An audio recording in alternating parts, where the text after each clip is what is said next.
Okay, so we're going to take a look at how to solve a real-world problem using scale factor when the image is smaller than the pre-image. So we have this picture of a river, and we want to build a bridge across it, and so you can do the method we've talked about to find the distance across the river. You can walk alongside of the river, come out perpendicular to the river, and then take these three measurements here. And then you can set up similar triangles. Now we're going to go ahead and get the scale factor.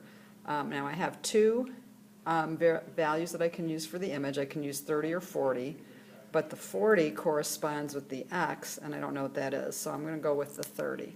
So 30 corresponds with 72. I can reduce that. I can rewrite that as 6 times 5 and 6 times 12. 6 divided by 6 is equal to 1. And so then I'm left with 5/12. Put that in as my scale factor.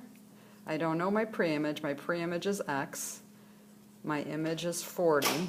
So now what I'm going to do to undo the 5/12 is I'm going to multiply by 12/5. Okay, now 5 divided by 5 is 1. 12 divided by 12 is 1. I'm left with x equals. I can do 40 divided by 5 instead of 40 times 12. 40 divided by 5 is 8. 8 times 12 is 96. Now if I put that back into the diagram, 96, see if that makes sense. I can look at my scale factors again. I can look at 30 to 72. And compare that to 40 over 96. I already know this one reduces to 5/12. If I divide by 8, I can write this as 8 times 5, 8 times 12, and look at that, they're the same. And also, it should be bigger. This one's like not quite, it's not quite half. It's a little more than half, or sorry, a little less than half of 72. This is a little less than half of 96.